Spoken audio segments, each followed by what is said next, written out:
Shikues nderuar të Vizion Plus, sot do të kemi një intervistë me senatorin demokrat amerikan, zotin Robert Toriceli, I cili për 20 vite ka qenë senator, pjesë e Kongresit në Shtetet e Bashkuara të Amerikës, por gjithashtu edhe pjesë e administratës në rastin e presidentit Carter. Një njohës I mirë I zhvillimeve rajonale, I zhvillimeve këtu në Shqipëri, do të na flasë për një sër çështjesh që prekin sigurisht Shqipërinë, Shtetet e Bashkuara të Amerikës, por edhe politikat që kanë të bëjnë me Iranin.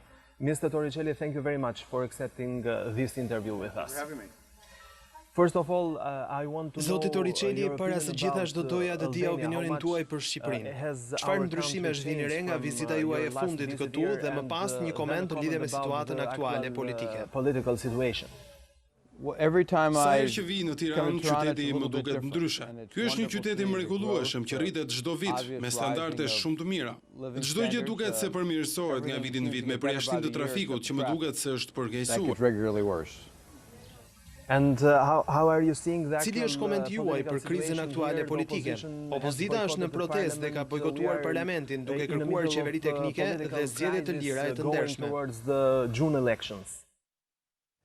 You know, both parties have been good to my country and Të dyja forcat politike kanë qenë pozitive me vendin tim, apo e çështjeve që ne mbrojmë, si në rastin e refugjatëve iranianë. E ne kemi mundur të gjejmë një strek këtyre refugjatëve. Kërkesa e qeverisë amerikane gjeti mbështetjen e të gjitha forcave politike në Shqipëri, dhe kjo është diçka e rëndësishme. U shpresoj që në këtë periudhë krize politike në Shqipëri, institucionet e vendit të forcohen dhe të funksionojnë, e që demokracia të deportojë mjaftueshëm thellë për të mbrojtur të ardhmen. Një nga reformat kryesore e mbështetur nga populli shqiptar, por edhe ndërkombëtarët, reforma në drejtësi ka ngecur për shkak të bojkotit të opozitës. Çfarë ndodh në Shtetet e Bashkuara kur mes republikanëve dhe demokratëve ka diferenca kaq të mëdha për një çështje të caktuar? Për çdo vend, institucionet janë gjithmonë më të rëndësishme se sa individët, pasi ato trashëgohen brez pas brezi.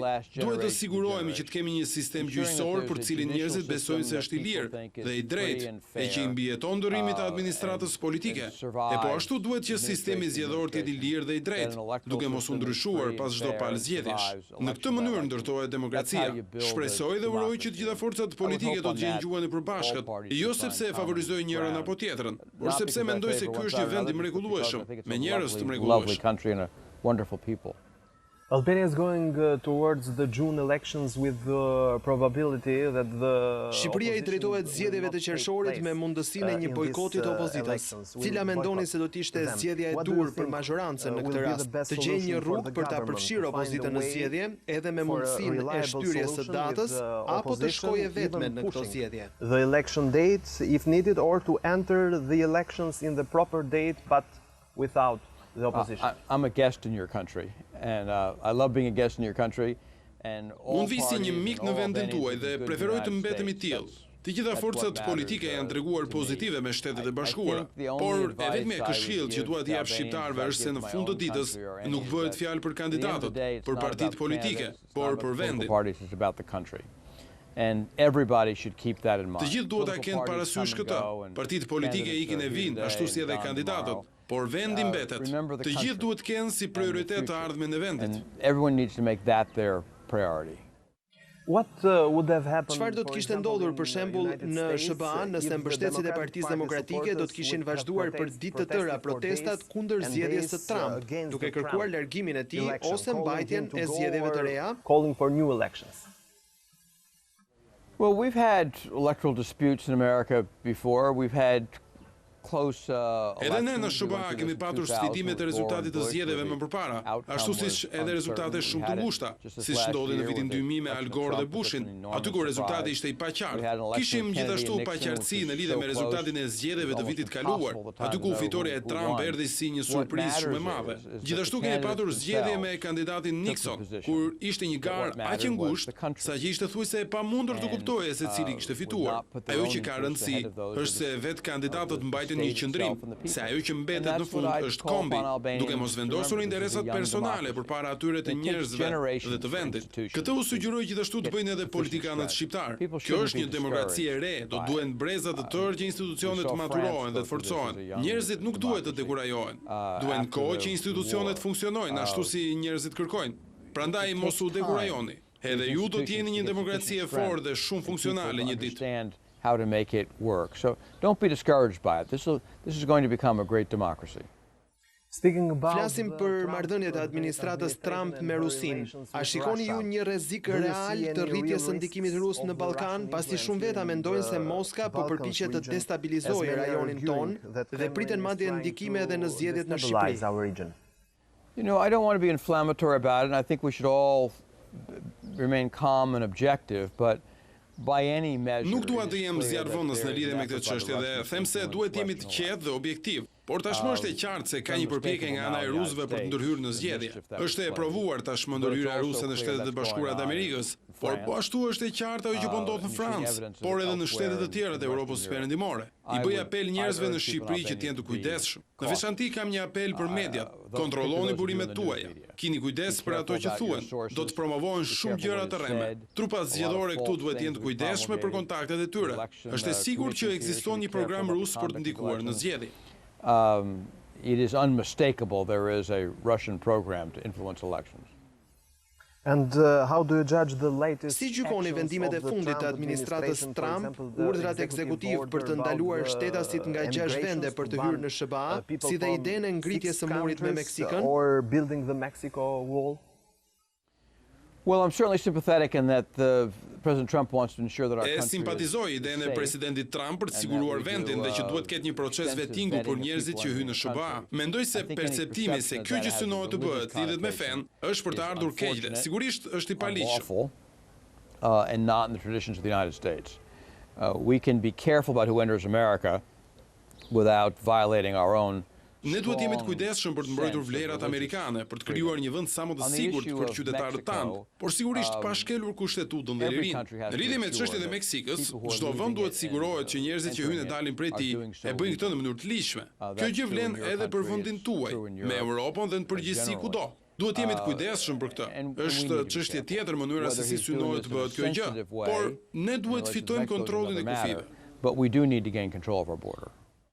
Mr. Toriceli, you are an active member. Zoti Toriceli, ju jeni një mbështetës aktiv i opozitës iraniane MEK. Cilat janë arsyet kryesore që ju shtyn të mbështesni ata? To support this cause. The dictatorship in Tehran represents just about everything that I loathe and Diktatura në Teheran përfaqëson saktësisht të gjitha antivlerat për të cilat unë nuk bie asnjëherë dakord me politikën ndërkombëtare. Mungesën e tolerancës, diktaturën fetare, dëshirën e qeverisë për të shtypur dhe torturuar popullin e vet, kërcënimin për rendin botror, zhvillimin e armëve të shkatrimit të masë. If you had to look around the globe today for those governments which represent the worst of our time, nëse sot hidhi një vështrim rrotull globit për ato qeveri që janë më të këqija të gjitha kohërave, më mizoret ndaj njerëzve të tyre dhe më të rrezikshmet për sa i përket zhvillimit të armëve bërthamore e kimike, do të gjeni Korenë e Veriut dhe Iranin. Dhe është e patolerueshme që në shekullin e 21 të gjithë ne të jetojmë në një kërcënim të tillë. Pas gjithë vuajtjeve që kemi kaluar në shekullin e 20, përfshirë tu edhe vuajtjet e popullit iranian, ekzistenca e një qeverie të tillë është kundër të gjithë parimeve që më kanë udhëhequr si politikan dhe si njeri. All what would have been my hopes for our time. And please tell us something more about Ju lutem na thoni diçka më konkrete në lidhje me ndihmën që i ka dhënë Shqipëria refugjatëve nga Irani. For some Iranian refugees that actually Albania has taken an extraordinary position. The refugees from Iran not only Shqipëria ka marrë një rol të jashtëzakonshëm. Refugjatët nga Irani jo vetëm që kanë të drejtën për të jetuar dhe të flasin dhe të marrin frymë lirisht, por anë mban globit, ata përfaqësojnë shpresën për liri dhe demokracinë në Iran, një alternativë përballë një diktature shtypse që zhvillon armë bërthamore në Teheran. Weapons, oppressive dictatorship in Tehran. Iran is a great country with a strong culture. Irani është një vend i madh me një kulturë të fortë për të mbajtur peng nga këta diktatorë. Janë shumë njerëz që e kundërshtojnë këtë. Më shumë se 1 milion iranianë që jetojnë në Shtetet e Bashkuara të Amerikës, po japin me vullnetin e tyre kontribut për këtë çështje. Janë qindra e mira të tjerë që e bëjnë këtë në Europën perëndimore. Western Europe, But in this instance, when there was a crisis last year in Baghdad, and there were 2,700 people. Por kur vitin e kaluar në Bagdad u krijua një krizë dhe kur 10 persona jetonin të rrezikuar në një bazë ushtarake amerikane në rrethinat e Bagdadit, ata duhet të zhvendoseshin diku shumë shpejt. Edhe në këtë moment, leadershipi i shfaqur nga Shqipëria ishte i lavdërueshëm. Mendoj se kjo është diçka të cilën qeveria amerikane nuk do ta harrojë kurrë. Gjermanët morën disa nga refugjatët, britanikët, po ashtu edhe kanadezët, por shqiptarët morën shumë më tepër. Kjo është diçka e jashtëzakonshme. But the Albanians, more. It's a great statement about your country. Thank you very much, Mr. Toriceli, for this interview. Thank you for having me.